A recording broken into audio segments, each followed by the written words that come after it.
Welcome to Tuesday's Thought. I'm Jassett Crooks McGrowder, and today we'll continue to speak about brokenness.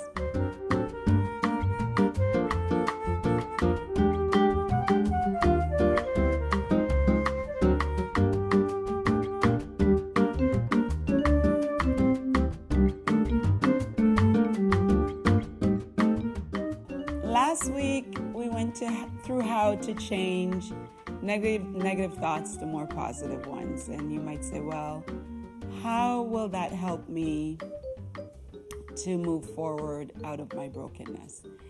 And the thing is, if you continue, and I've said this before, if you continue to dwell on the negative thoughts regarding your brokenness, then you are going to remain in your brokenness.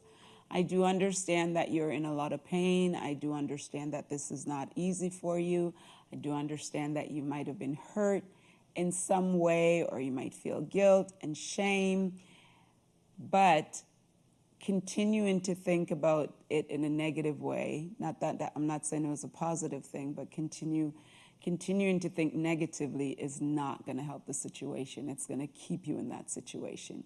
So instead of always looking on the worst case scenario and always thinking about the worst case scenario, it will help to start challenging those negative thoughts and challenging always going to the worst case scenario, the worst thought possible. It will help if you try to change those to more positive thoughts. So we did all of this last week in regard to challenging. What evidence do you have that that thought is 100% true, or it's completely true? And then what evidence do you have that that thought is not 100% true or completely true? And in doing that, a lot of times the things that you're putting so much negativity on, you can see, wait a minute, there's some positive here. I can look at this in a more positive light. And honestly, if you look at things in a more positive light, if you look at these negative things in a more positive light, it's going to help you to start getting out of that negativity.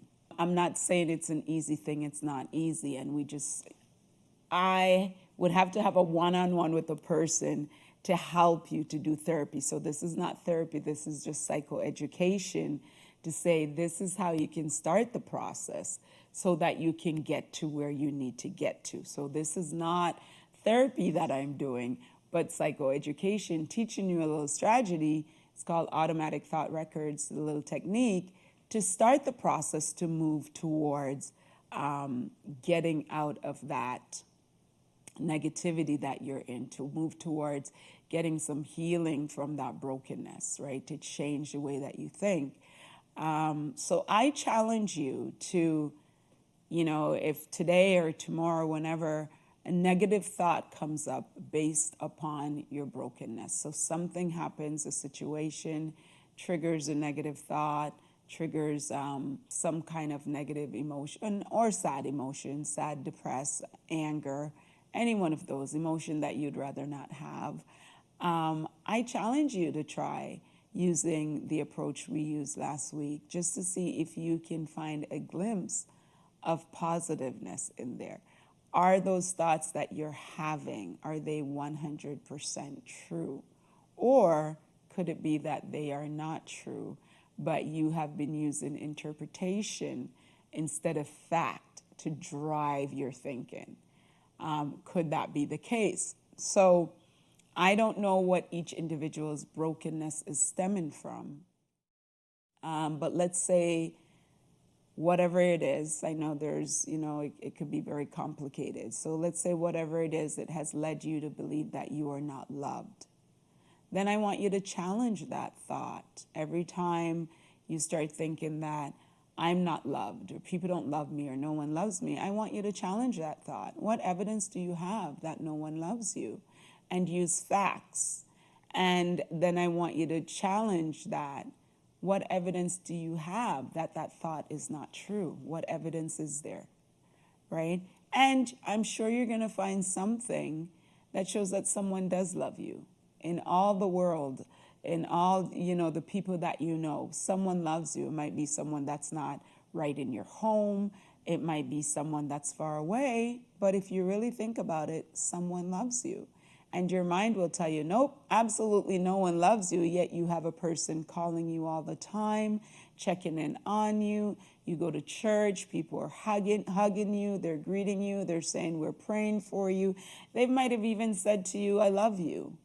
But you're perpetuating the negative thoughts.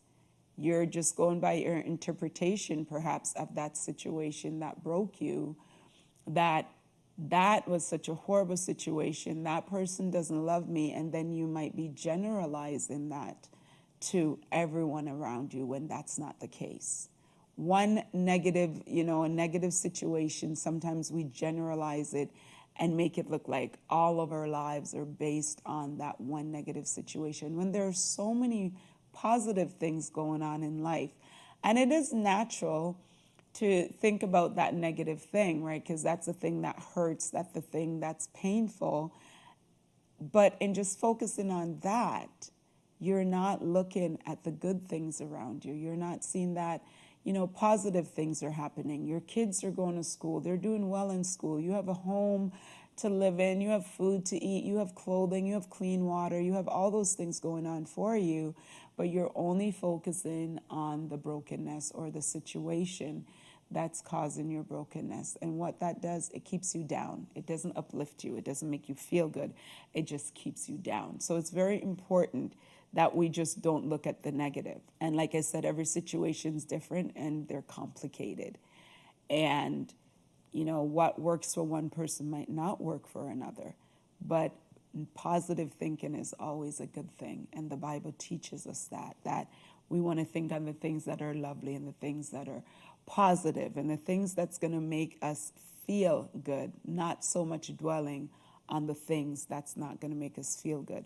So doing this little exercise of just challenging yourself, just that, don't think that way today. What's your proof? And come up with things that make that thought not 100% true. And then create another thought from that. So instead of, no one loves me, well, yes, so-and-so is always calling me. And, they're always putting something in my hand. Maybe they always cook and give to me. That person cares. That person loves you. And you want to look at those things too. So, as I said, I'm not doing therapy. I'm just giving you information.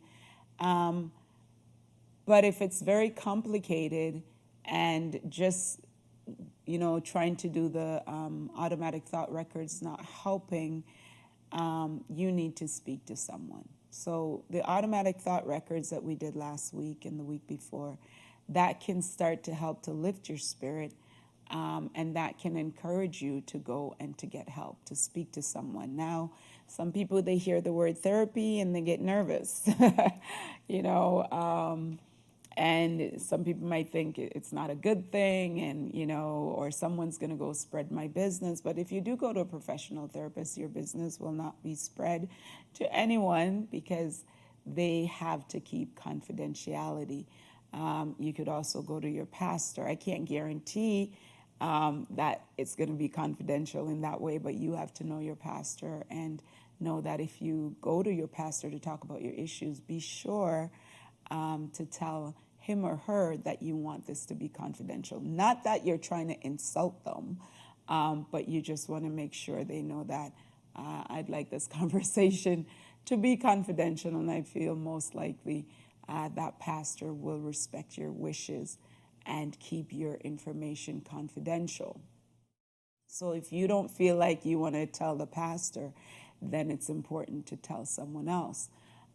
There are Christian counselors out there, and you can research to find a Christian counselor, or you can, if you have in resources such as if you have insurance coverage, you can, and you have somewhere to call to get counseling, you can actually request of a Christian counselor. But I do want to say, just because a therapist or counselor is not a Christian does not mean that he or she cannot help you. The job is not necessarily to teach you how to walk as a Christian. It's to help you to get out of this brokenness. It's to, what techniques can you use? How can you change your thinking pattern? How can you do things to feel better instead of feeling worse. It could be physical things they're telling you to do that can help you to feel better and to start, getting out of living in this brokenness. So, because when we keep it all on the inside, you think about it, you don't tell anyone, you're living with it, and what it does is damage you internally, physically and mentally. So it is so important to put it out there to someone who can help you. A lot of people don't know this, but you can actually go to your human resource department and ask if you have employee assistance program, if you have an employee assistance program. And a lot of employers have this in place for their employees, but a lot of times people don't know about it. So it's called EAP for short. And basically you would call a company, insurance company, and they would allow you to get counseling. It all depends on what the name of that insurance company is, what your organization, what insurance company they decide to work with. And so you can call and say, okay, so-and-so, just like you have coverage, medical coverage or medication, that coverage is there in a lot of places. So it's called Employee Assistant Program. And ask for that, and you can call and see if you're covered for therapy. And if you're covered for therapy, when you do call wherever they tell you to call, then you ask them for a Christian therapist if that's what you're more comfortable with. There's also Wellness Together Canada, and they offer free counseling. So this is for all those that are in Canada here, right? Not if you're outside of Canada. And they offer free counseling as well if you want to start this journey to get out of your brokenness. And the number is 1-866-585-0445. And you'll see it on the screen as well. 1-866-585-0445. And you can call and speak to an individual. You most likely get a therapist just to talk to you and see what's going on. And you can let them know that you would like further therapy to work on whatever the issue is, your brokenness, whatever it is. I'm sure it has a more specific name than brokenness. And start getting help for yourself. By no means is getting counseling saying that you're not a true Christian. Going to the doctor doesn't mean that you're not a true Christian. Doing things to make yourself better, going to the gym doesn't mean you're not a true Christian, right? Eating healthy doesn't mean you're not a true Christian. And as we want to nourish the body and make sure it's well, and we go to the physicians for that, well, you want to nourish your mind as well and make sure it's well. And that might mean going to a therapist. That might mean going to a psychotherapist or a counselor. They're all the same. Do the same thing. They're not all the same, but we use all those different terms for the same thing, is going out there and talking and getting help.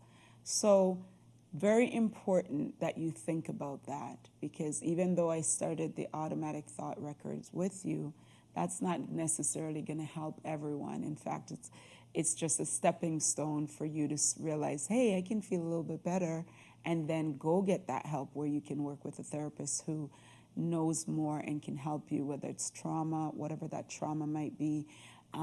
If it's trauma, you want to ask for a therapist who knows how to work with individuals who've experienced trauma.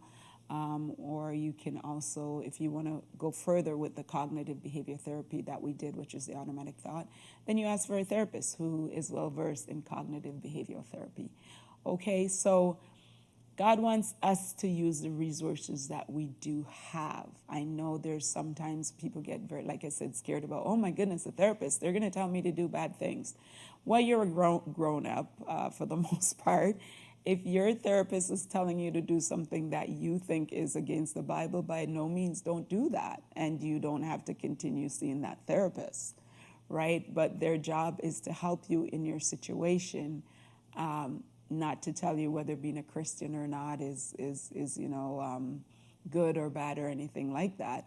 Their job is to help you if you're depressed, to help you to get out of the depression. If you're anxious, to help you to deal better with your anxiety. If you're traumatized, to deal better with the triggers from the trauma. That's what their job is. So please use your EAP at work if you have that, and if you don't, please call Wellness Canada and get the help that you deserve. I know that in one of the segments, I did say, I deserve better and we deserve better. So do something good for yourself because you do deserve better, and speak to someone about your brokenness. Continue to pray, continue to fast, continue to read the word, and continue to renew your mind. As Paul says in Romans 12, verse 2, be not conformed to this world, but be ye transformed by the renewing of your mind, that ye may prove what is that good and acceptable and perfect will of God. So get some help to renew your mind, hallelujah, and to live a happier life. God bless you, and I will see you next time.